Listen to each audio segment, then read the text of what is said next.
We are officially recording another episode of Addressing the Elephant in the Room. And we have some powerful hot seats and hot sauces in the room. So we're going to introduce my co-host, Jason, who is the hot sauce Jason for the day, with winning with exceptionalism and many other businesses he'll speak about later.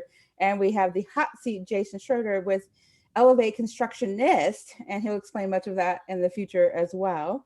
We have a very fun program for you today. And Jason, hot seat Jason, you get to choose the elephant that we get to address today. And by the way, everyone, my name is Coach April Ballestero. I am the owner of One Light Ahead and excited to be here to prod the elephant. Well, April and Hot Sauce Jason, thank you for having me on. That's fantastic. This is exciting.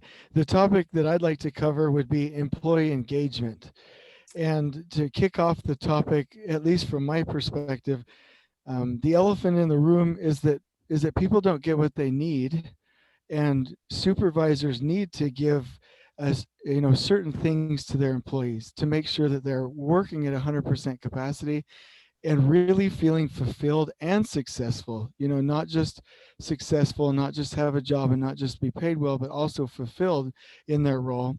And, there's some questions that we need to deal with, which we typically don't, at work, in whatever industry we're in, which is, what do we do if we're in the wrong end of this? What do we do if we have a supervisor and we report to a supervisor that doesn't provide the things that we need to be successful and fulfilled at work? And what do you do about it?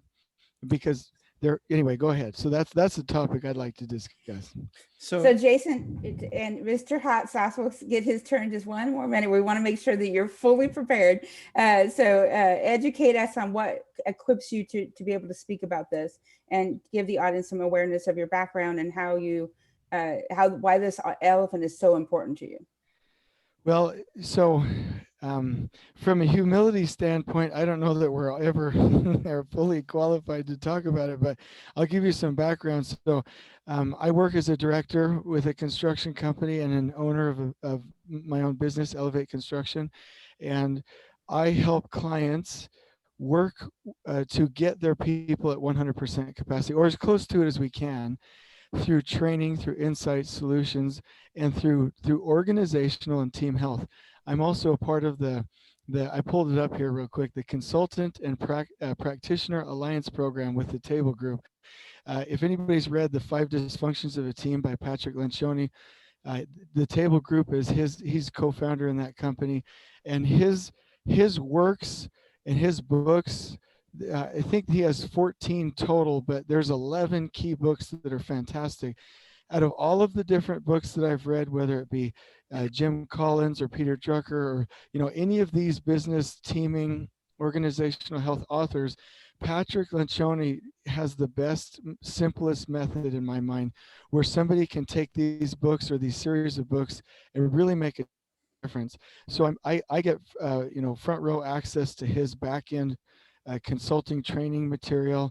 I've also been training his material for a number of years, and it's been my focus for over 10 years. And I can just say that I care about it because at the end of the day, and this isn't cliche and this isn't a cat poster, my goal in life is to help people take their next step and to live a remarkable life. And this is a big thing that gets in the way of that. So did that answer your question, April? That was a great start. Now, Mr. Hot Sauce, add your flavor. Hot seat, Jason. Let's start with the end in mind and talk about. You mentioned the wrong end of the employee engagement. Let's start there and work our way backwards. What does the wrong end of employee engagement look like? Well, maybe you don't, but I've heard, and I think some people listening to this would say, there are people that come into work, leaders that come into work and say, I'm not here to be friends. I'm not here to like anybody. I don't care if you like me. We're not family. We're not friends. You need to do your job and just get it done. And there's still a lot of what I would consider old school mentality. And it doesn't work, because human beings, and I'll count them here, everyone needs relevance, measurement, and connection. and if they don't have those three things, then they're just not going to be happy. And so I've always heard, and I believe you have as well, people don't quit companies, they quit their boss. If they have a bad boss that doesn't know what they're doing, quite frankly, they they will feel unfulfilled, unhappy in their job, no matter how good they are at it, because they're not getting those things that they need. So being at the wrong end of it, to me, means that they're not, no matter how hard the employee tries, they're not getting those things that they personally need to be successful and fulfilled and to be happy and go home happy. So that's what that means to me. And in terms of the three things that you mentioned, let's start with connection first. How does that um, develop, and where does it go wrong when it's the wrong end of employee engagement? So connection is best provided from my perspective, and Pat talks about this in a book called The Three Signs of a Miserable Job. I think that's the one that you type in if you want to download it on Audible, but if you want to buy it on book, the other name is The Truth About Employee Engagement. And he goes through a really neat leadership fable. And so he talks about a number of things, but I have my own spin on it as well, having used it over the last few years to help with employee engagement. A supervisor really asking how the direct report is doing. And I heard a quote one time that said, how wonderful would it be if when somebody asked how you're doing, they actually cared about the answer? And I thought, oh my gosh, like that's pretty powerful. I need to do some self-reflection. And asking, are you really okay? No, I mean, are you really okay? And really get down to, are they depressed? Are they happy? Are they fulfilled right now? Are they having family trouble? Are they having health issues? Those subjects are okay for a supervisor to check into. There aren't any barriers there. And I want to make that clear. You guys know it, but for anybody listening, there are protected classes, race, religion, marital status, I already said religion, uh, status of, what do they call that? U.S. military, like veteran status, those things, and you bring up a full list of them. Those are protected classes. So we can't make decisions, and you know this, but I'm going to just say this out loud. We can't make decisions based on treatment or promotions or hiring and firing based on a protected class. But language isn't a protected class. How somebody's doing at home isn't a protected class. Are they having trouble sleeping is not a protected class. Depression isn't a protected class. We don't have to be worried about getting in trouble with HR or offending somebody or crossing a line if our questions and our connection come from true human concern. So here are some things that would come up with that, like, hey, how's your family doing? Or how's that project? Or even how's your partner doing? Maybe they're not married. Maybe they're in a different type of non-traditional marriage relationship. What is wrong with asking those questions and allowing that person to be authentically who they are? So, asking how they're doing, connecting with them, having conversations, asking about their hobbies. What's coming up for you next? Uh, Going to one of their kids' soccer meets one day, or taking them out to dinner, taking that person and his or her wife or partner or spouse or whatever to dinner. These things are just not off limits. They are not off limits. And we have to step into what we consider this false perceived danger of, oh, am I going to get in trouble? And actually treat people as humans and connect and go to them at their level. And I'll just be bold. You can cut this out if you want, but if that person is religious, connect with them on that level. If they're homosexual, what's wrong with connecting on their level? Learn more about it. Ask them how they're doing. If they like to ride horses, why not connect with them? If they're wherever they are, whether they're this or that, or in whatever circumstances, let's let them be authentically who they are and connect with that, appreciate that, and be responsible with that. And that's my answer. I hope I didn't go too long there. No, listen, Jason, this is all about you. And it leads me to a bifurcated question, which is that um, connecting with them as the supervisor, obviously, um, you're asking them to get a little bit vulnerable uh, with the employee. But what if the supervisor themselves, and this is sort of the second part of it, is what if the supervisor themselves is uncomfortable getting vulnerable? What if they have something that they're not quite comfortable with sharing with the employee because of their own issues or their own mental health? So I'd like you to look at it first from, the challenge of comfort with the employee and whether or not they feel like they can step on the eggshells, but also what if it's the supervisor that has the lack of comfort? Well, I love that question, and I'll answer it in a very forward way, which I'm pretty sure you would expect from me. But and I don't mean this to offend anybody, but there is a book called The Motive, and this is by the Table Group by Patrick Lencioni, and he said, and I'm paraphrasing, but almost exactly this message. He said, "This is the first book I would encourage anybody to read in my series of books," is what Pat said, because it asks the question, do you want to be a leader? Mhm. Because leaders do the hard things.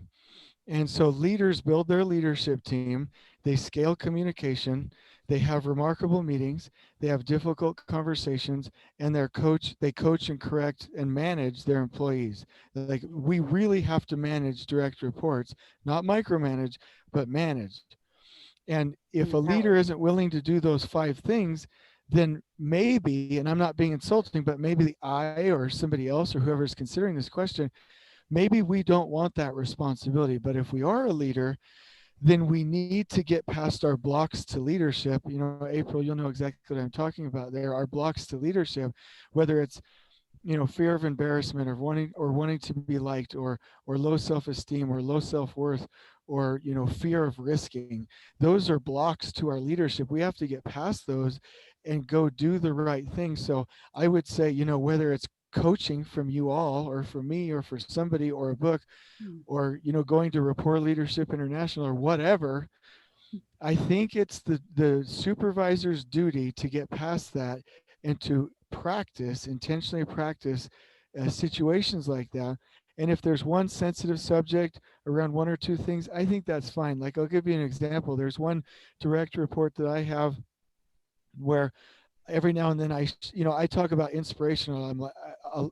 I talk about inspiration a lot, and I'll say, hey, I felt inspired to do this, and he'll ask me religious questions, and if I ask one back, he's like, well, I'm not ready to talk about that. Hey, that's fine, you're not comfortable with that. But there are other ways that we connect. We teach a class together at ASU. He teaches therapy courses. We do trainings together.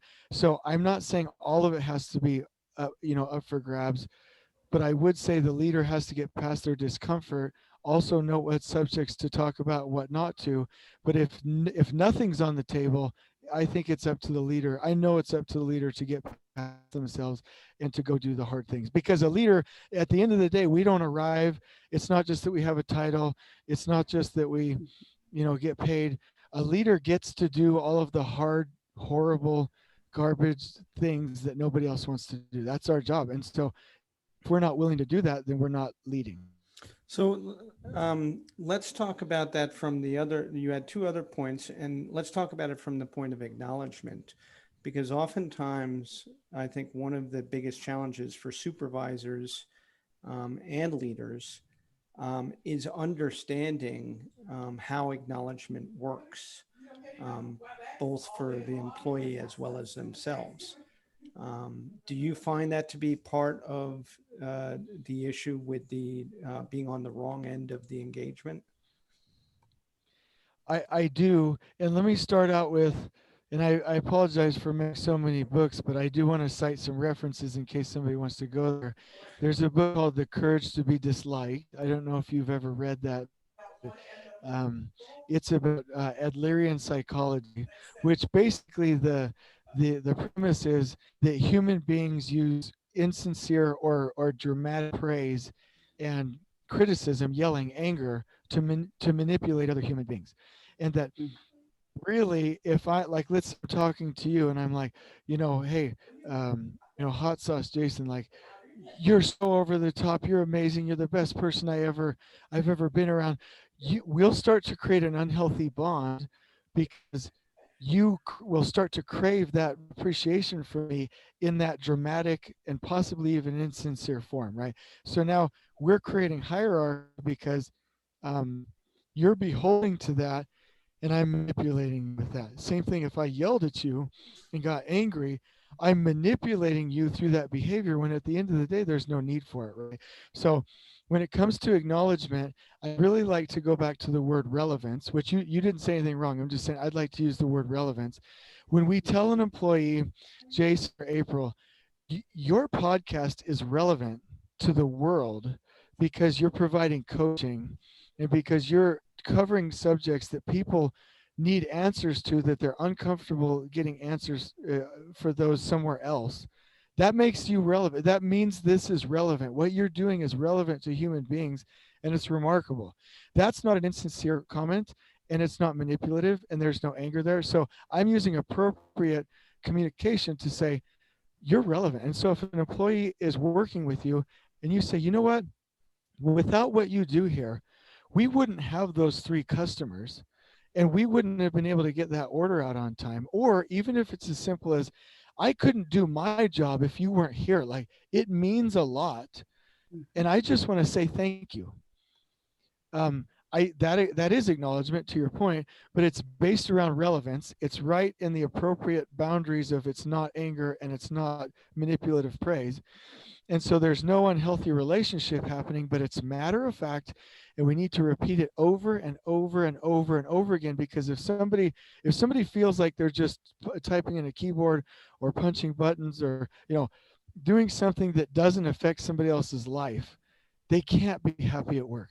But if they know, wow, when I go to work, I make a difference, even if it's like that to somebody or that or whatever.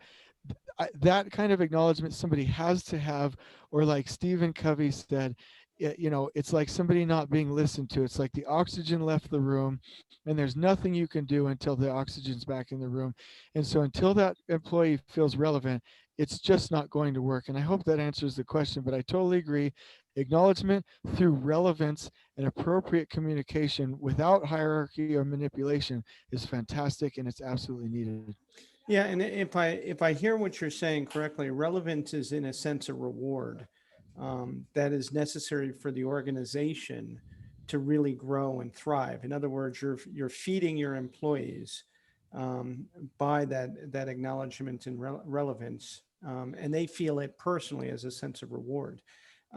So going back to the wrong end of the engagement, where does where does it break down? What could happen that the employee or the supervisor feels like this this engagement or this relevance isn't working? Well, again, it goes back to a lack of communication. And so I'm sure you're going to ask me in the future, but the third one thing that people need is measurement. Meaning, how am I going to win today? If I do this, I'm going to win. It isn't, I opened up my computer, I typed an email, I clocked out. Like, those are non-significant, probably even non-value add but necessary things, right? But if I, Jason Schroeder, show up today and I've coached somebody and I've ensured we're having remarkable meetings, and I've protected the owner's interests, and I've provided a more remarkable experience for the customer, I won today.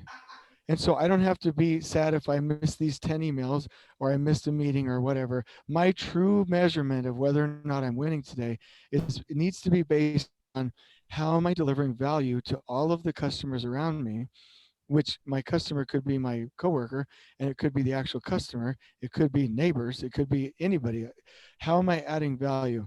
And so whether it's measurement or connection or relevance, the problem comes in my mind in a lack of communication. First of all, people assume that others know that.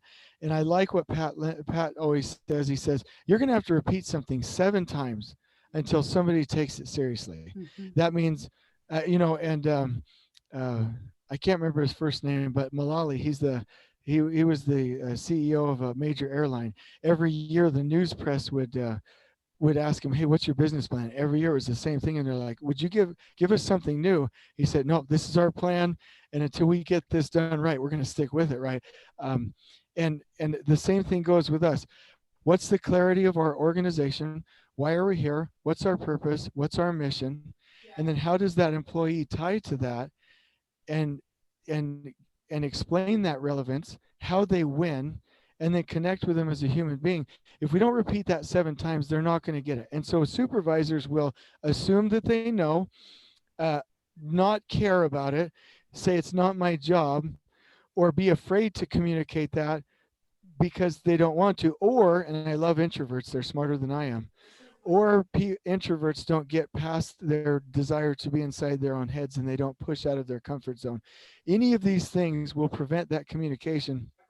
And if I was, and I did a LinkedIn post, I think April, you probably saw it. If I wanted to tear down a team, anywhere, any team, they're like, Jason, you now work for the devil. I'm just making something up, but like you work for some like foreign government that's trying to take down this team. I'm giving you money. Let's go. The first thing I would do is I'd go in the office and I would suggest that we put up a bunch of walls and doors everywhere. I would say, hey, let's partition everybody off into their own offices and let's break down community. I wouldn't tell them that because I'm trying to deceive them, but I would tear down their communication. I would get them working in silos, working alone, out of proximity, not talking to each other. That's the first thing I would do if I was adversarially trying to build a team. And so what would I do on the other end if I was trying to build that team? Not trying, building, right, April? So I would, Oh, good I would, job. I would tear down those walls. I would get everybody working in close proximity, COVID-19 compliant, of course, and encourage them to use any communication channels more frequently than they did before.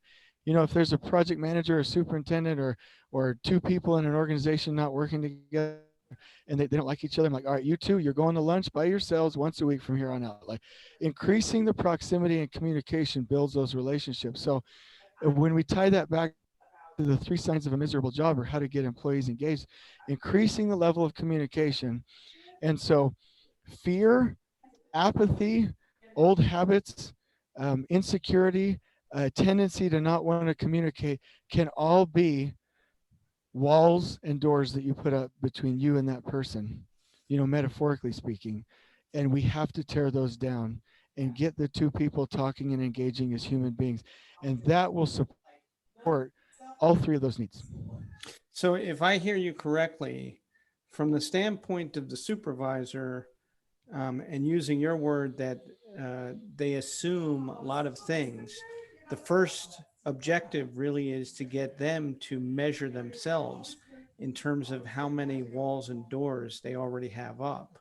Yes. And, you know, really being able to break down and see how much further they can go. Yes. With the employee. Yes. Perfect. So I'm going to add one other thought. And Jason, hot sauce, Jason, it's so ironic because there's no wall between you and your wife, so we can hear her conversation as well. So I think it's so fun that we could appropriately talk about that. You've already taken care of that in your home. You don't need to put the doors up, right? The other gift of what we're working on, and hot seat, Jason, I'd love for you to comment on what you would think of, not exact numbers, but just, and catching myself as well, what opportunity you would be able to have to share. How often do you see this happen? Of all the experiences you've had, all the people you're serving, the day-to-day interactions, all the things you're doing, how often do you see this happen in the communities you're serving? Well, unfortunately, so let me clarify though, after I get there, very little. Excellent. Wise. Yeah, that's funny. But before I get there, oh man, it's like 80%. And I don't, I've tracked it. It's around 60 to 80%. And the questions that I get, so on the podcast, we're on the Elevate Construction podcast, which is actually good for construction folks or anybody learning leadership and organization.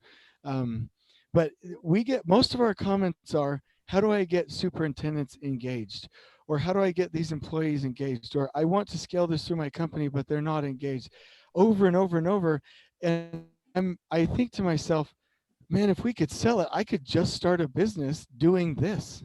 I could just start a business helping companies increase the level of their engagement throughout their organization. So 80%, and it's rampant everywhere. Mhm. And the key is to learn, teach, learn, do training with leaders and get them to see this, and then have really neat systems to overcome this. And um, I have it somewhere in here. I don't know exactly where I put it, but I have this little cube that talks about anonymity and immeasurement and irrelevance. And this was given to me when I was first trained on this. And I'll flip it over, and on one side it'll be like, okay, irrelevance. Explain to somebody why that they did a good job, or immeasurement. Ask them how they're doing. These there has to be a practical way that our brain will attach a habit loop to that will get us to do this. And there's nothing wrong. I hope I'm not going too far off into a rant here, but there's nothing wrong with having intentionality behind it, putting it on our Outlook calendar to reach out to somebody, putting it on our to-do list, having visual reminders, writing it on your hand, whatever. Having it as a part of your leader standard work is fantastic. And then that's when life gets really remarkable. So with the And people, one last comment, with the people that I serve, it's the number one concern alongside organizational health and team health. and it's so perfect to bring up another book, because you just had to keep adding to it, is Stephen Covey's Eighth Habit. And there's a graph in that book that talks about how people get to willful disobedience and that journey. And what you're talking about is they think that they're just leaving them alone, and in all reality they're going out the door in the process. Like you said, they quit the boss, not the job. And I love how you clarify that percentage and the opportunity you get to serve to remove that.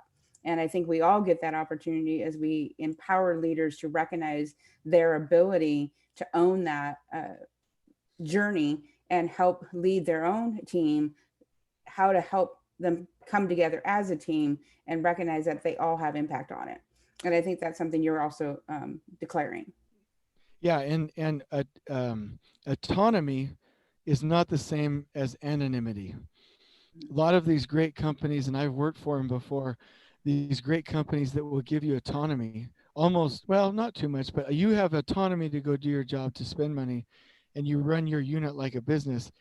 That's not the same as anonymity, meaning if you give them the leeway to go do their job, that's fine, but you still need to know them. And so we can't confuse those two words. I love what you said. Perfect.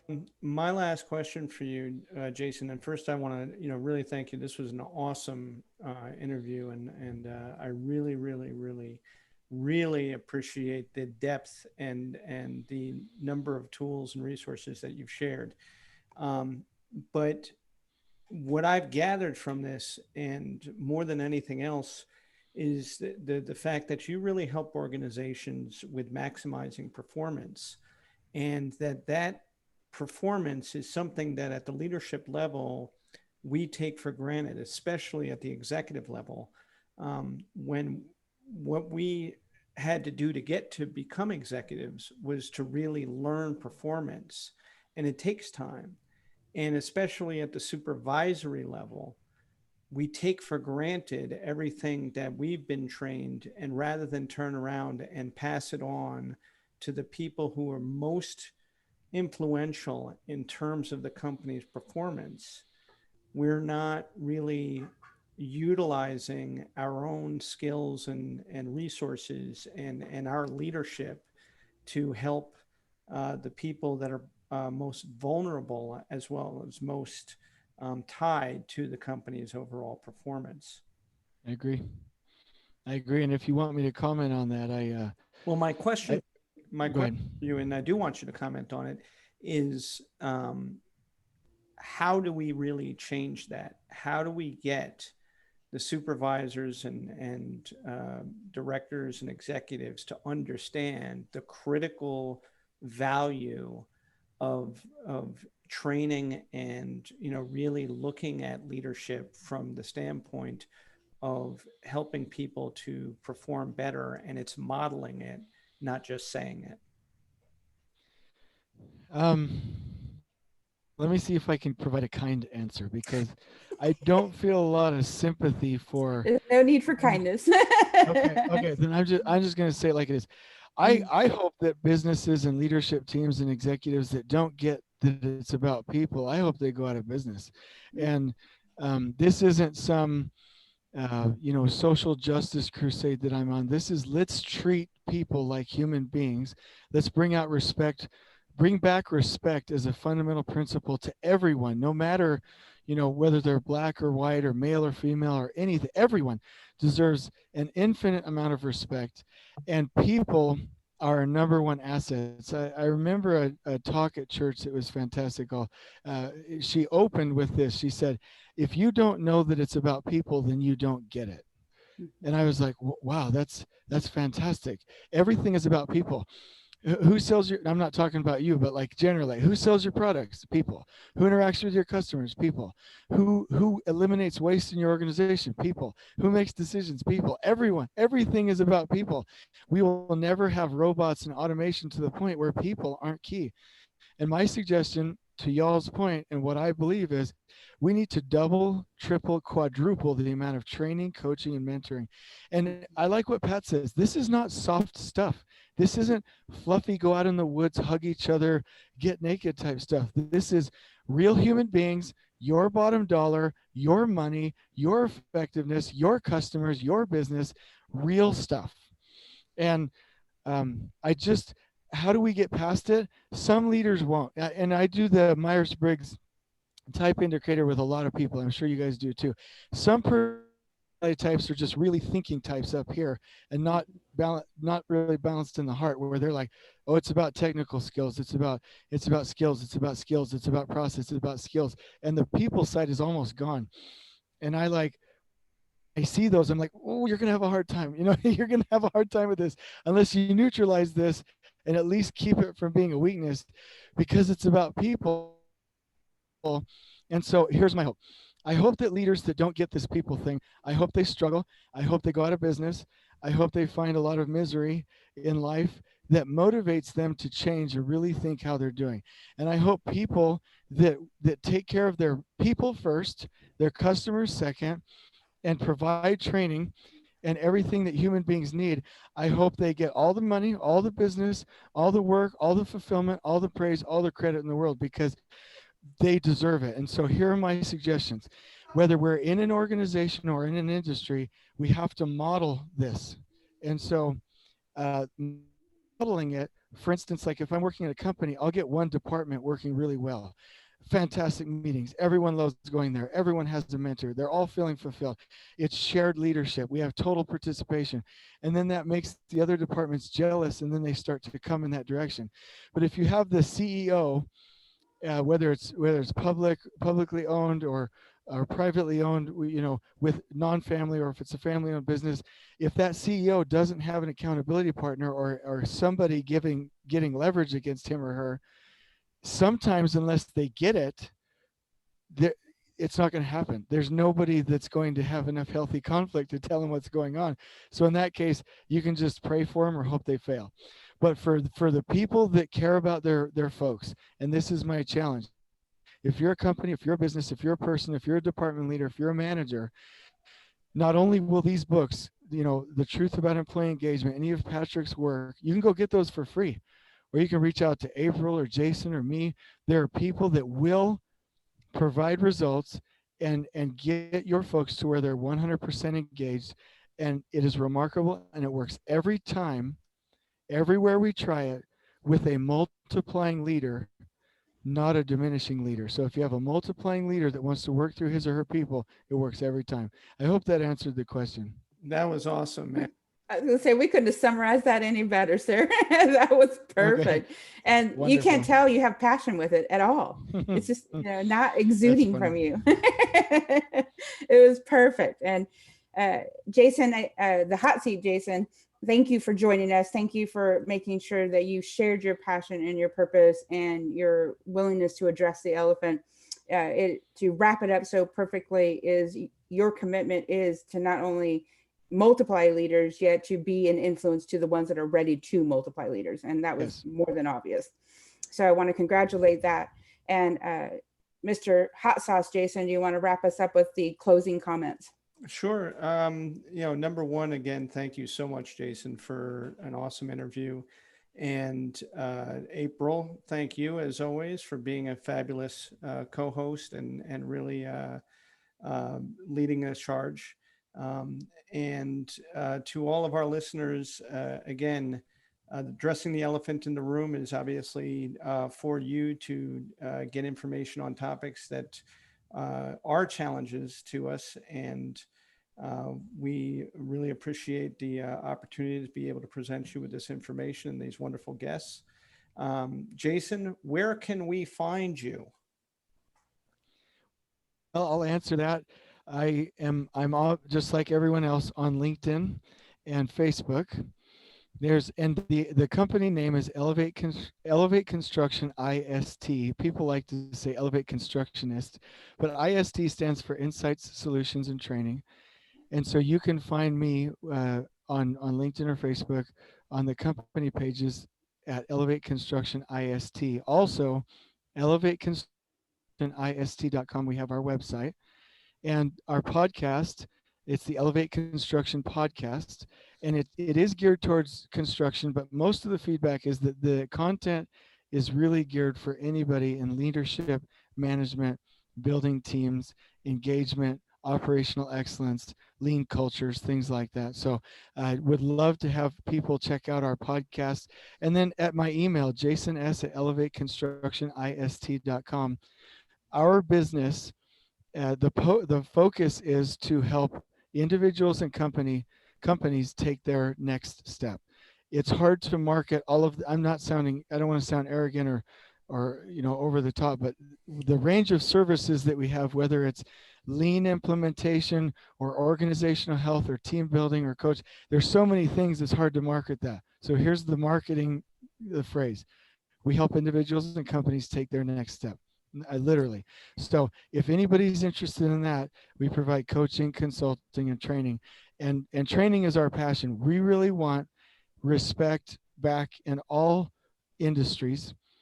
We want trained leaders. And then here's the most important part: balanced and happy families. When people know how to organize their time with leader standard work in remarkable teams at 100% engagement, their husbands and wives and children and partners and even animals, anything they have at home, their home life is remarkable.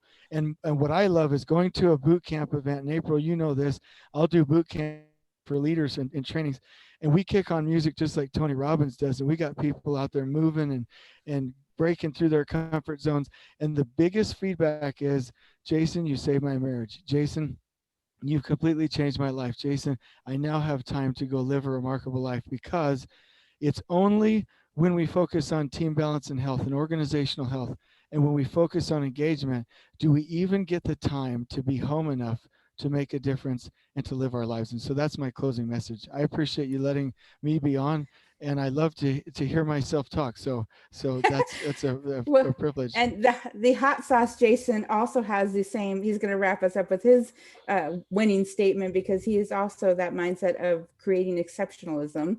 And ironically, we are also perfectly aligned, because we serve for One Light Ahead entrepreneurs, executives, and influencers that are looking to be guided in their journey and purposely discover their light bulb moments. And that is exactly what we are all perfectly aligned with. And Jason, wrap us out and with your exceptional. Yeah, so I am the founder of Exceptional Results Now and the author of Winning with Exceptionalism.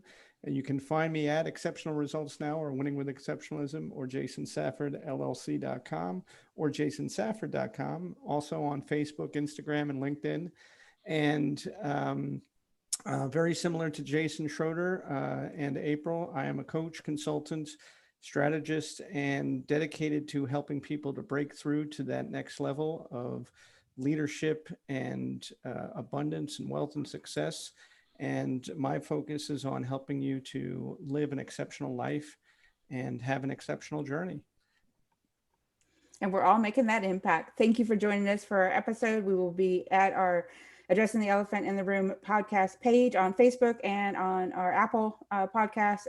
This podcast will be on next week, and the video will probably be on all the social media platforms within the next day or two. So thank you again, everyone. We're glad you joined us. On we go.